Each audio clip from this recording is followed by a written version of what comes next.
Hello and welcome to the Biohack Her podcast. I'm Azra Aligic, your host and founder of Biohack Her. I'm a health and wellness journalist, writer, corporate consultant, a biohacking advocate and practitioner, and I'm studying to be a health coach with the Institute of Integrative Nutrition. Biohack Her is a space where we can explore ways to optimize our health to live well longer. Whether it's through nutrition, exercise, cryotherapy, supplementation, technology, and more, I'll be bringing you information and interviews on understanding how biohacks can help you prevent disease, slow down, or even reverse the aging process by taking control of your unique bio-individuality.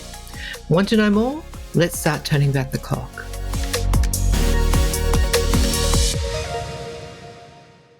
Hello and welcome to the Biohack Her podcast. I'm Azra Aligic, your host. Are you worried about aging?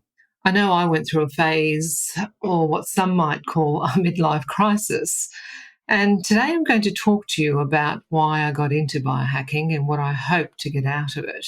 You might be thinking, I'm in my 50s and it's too late to start, or that you're in your 30s and you're too young to start. Well, let me tell you that's not the case. In our 50s, we can absolutely heal much of the damage we may have inflicted on our bodies. And if you're in your 30s, now is the time to start biohacking, because research shows that chronic disease starts in your 30s and 40s. I distinctly remember the day I was confronted with my mortality. It wasn't as if I had come close to getting hit by a bus or being diagnosed with cancer, or even the day I actually turned 50, which normally freaks out most people. I thought I was okay with getting older. Okay in that it's just another number. And I'm feeling pretty good, so I don't need to worry. Until I did. I think I was distracted from facing this milestone birthday and allowing myself to sit with a transition to understand what it means to me by another event. A new beginning, a new marriage. Our wedding took place 2 weeks after I turned 50. We had been together for 10 years. It was a wonderful day, held high in the Queensland hinterlands at beautiful Mullaney, where the energy is magical and the views match. We went to Italy and Greece for our honeymoon, and it was while walking around these ancient civilizations that my body started to speak to me, or rather, moan at me. It was fleeting at first, a niggle here, a creak there. Damn those never-ending steps in Positano. It puzzled me. Why was my body not coping with simply walking around these beautiful ancient villages? I had always been an active person, horse riding since I was a teenager and working out 4 to 5 times a week, doing weight and HIIT classes, along with yoga sessions to recover. I was fit and healthy, yet my body suddenly couldn't handle walking up and down the steps that the former gods graced. When my left knee started to buckle every time I went down steps, I knew something was not right. I was getting nana knees. I refused to accept there was an issue. I felt this should be the prime of my life. I had a new husband whom I adored. We were exploring the world together, and there was so much more that I wanted to do. Yes, I may have overdone it a little by planning our wedding, my 50th, our honeymoon, and throw in a number of other small celebrations, all within the same year. But hey, as the cliche goes, life's short. And that is exactly what hit me hard when I saw myself in my wedding photos. I burst into tears. A full, blown-out, heart-sobbing wailing like I'd lost a loved one triggered my midlife crisis. I looked so old. Where did those crow's feet come from? And the wrinkles around my mouth. Not to mention the jowls. Oh, the jowls, not the jowls, I cried to my husband. My collagen had abandoned me. Instead of smiling and feeling all warm and fuzzy when reviewing those wedding photos and reminiscing over our beautiful wedding day, I cringed every time a photo of me flicked up on my computer screen. I shut the file down. I could not stop crying. I was old. It also didn't help when over a coffee one day, a friend leant over the table, rubbed at the wrinkles on my forehead and said, just get a little bit of Botox here. It will make such a difference. I could not believe what she said. The pressure was real. Many of my friends were getting Botox. They were all terrified of looking old. I admit, I caved to pressure and went and got that little bit of Botox. but I hated it the minute I walked out of the clinic. It felt like concrete in my forehead. The pressure for women to look beautiful is a real psychological issue. That we judge our worth by how we look has been completely politicized for years. It's not a new issue. In her book, The Beauty Myth, feminist writer Naomi Wolf says, aging in women is unbeautiful since women grow more powerful with time and since the link between generations of women must always be newly broken. Older women fear young women fear old, and the beauty myth truncates for all the female lifespan. For centuries, the pressure for women to be beautiful has predicated our success in life. The expectation and pressure from men, along with the subsequent competitive pressure from our peers, has driven our desire to be beautiful. My physical aging was not the first sign that the numbers were creeping up. Prior to my meltdown, I'd had a series of ongoing health issues that had inadvertently taken me down the biohacking path. I had suffered from migraines since my 20s, crippling pain that would see me bedridden for at least 3 days every time they surfaced. At first, it was prior to each cycle, but then as I got older, the migraines became more frequent. Every few weeks, then every few days. It was at this point I knew I needed to do something. My GP just kept prescribing more painkillers that my body would become immune to over time, still leaving me in excruciating pain. Then my gut started to leak. Not visually, but in an impermeable kind of way. I was bloated and looked like I was 6 months pregnant. I had gas and reflux. My body was not happy. It was time I listened to it. My naturopath diagnosed me with leaky gut syndrome. And you can listen to episode 2 of my podcast to learn more about how I healed my leaky gut. Discovering and learning how certain foods impacted my gut was the first gateway to me taking control of my health. I'm not sure whether it was post-holiday blues, menopause, a midlife crisis, or all of the above, but I hit Black Alley, that mother of a depressed place that drags you down the side of a building and gives you a good beating. Life just didn't seem all that great anymore. According to the Australian Bureau of Statistics, which cites the average life expectancy of an Australian woman is 84 years, I had already lived more than half of my expected life. How did that even happen? Where did those years go? Being 50 wasn't great. It sucked. My life had been stolen. I panicked. I wanted more. More life, more love, more sex, more traveling, more exercise, more books, more time with family and friends, more time to sit in awe at the beauty of this planet. No, 50 would not define me. It would not be my end.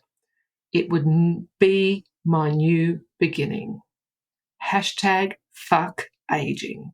Once I processed my reaction, I realized it wasn't so much about how I looked, but more about how soon was I going to start to physically debilitate and walk the path towards death.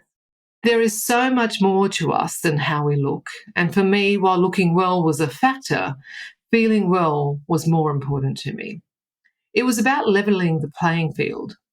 I also knew that if I looked after my insides, that optimal health would shine through to the outside.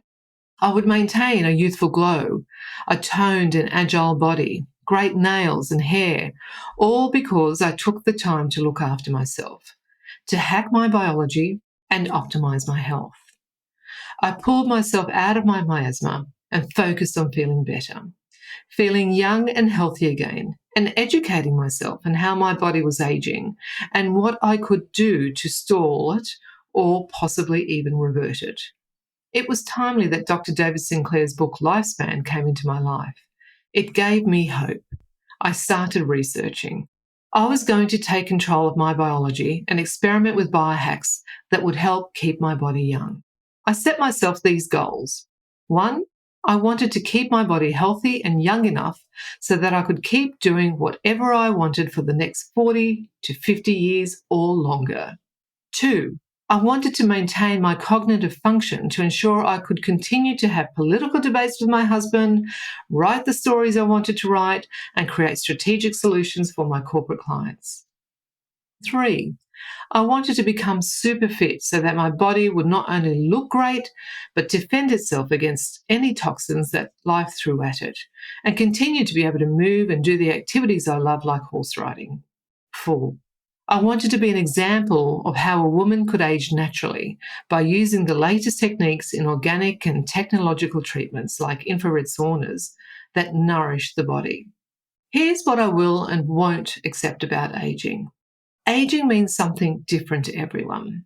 For me, if I hadn't started to see my body deteriorate, it absolutely would have been just a number. I even thought I would be okay with getting wrinkles. I'd had grey hairs for years, since my 20s, which I managed by going blonde, hides the greys better, and regularly getting it dyed. But when getting older started to impact what I could or couldn't do, I was having none of that. I wanted to explore more about what aging meant to me, what it means to others. It's important to figure out what you will and won't accept about aging, because this helps define the path you will take to developing your longevity plan. How you see yourself is an important factor. We've all seen cases where women have completely transformed their natural physical state, with extreme cases of invasive cosmetic surgery to the point they become a former caricature of themselves. These women believe the facelifts, the Botox, and the fillers make them look better, and thereby increases their self-worth and how others see them. I think it's important to ensure that any choices you make about your body are your own, that the changes you make are not influenced by external pressures from your partner, peers, or society. Asking yourself the question, what will I and won't I accept about aging, is an important starting point. In my early 30s, after having weaned my third child off the breast, I was distraught to see my beloved breasts had disappeared. What remained were two skinny, deflated sacs. Prior to having my children, I loved my body. At the time, I saw myself as being a feminine woman. Not having breasts left me feeling masculine. My body was unbalanced and I felt I looked like a surfboard. I made the decision, rightly or wrongly, to have a breast augmentation. I love my new boobs. I felt I was back to my normal self and my confidence was back. Importantly, I made this decision without any pressure from my partner or peers. I spent years researching and assessing before I went ahead with the procedure. I wanted to make absolutely certain it was the right solution for me. It was not about changing who I was, but rather about replacing what had been taken from me. That was some years ago. More recently, I have a different view on breast implants, but that's a topic for another day. Aging chips away at who you are. It transforms you mentally, physically, and cosmetically. To date, we've been conditioned to accept that we all get older and everything that comes with aging, physical and cognitive degeneration. But as Dr. David Sinclair states, this complacency is being challenged by new medical research that shows biohacking can slow or reverse the aging process, giving us more time to live the lives we love longer and healthier, even into our centenary years. The healthier aspect is the important component here for me.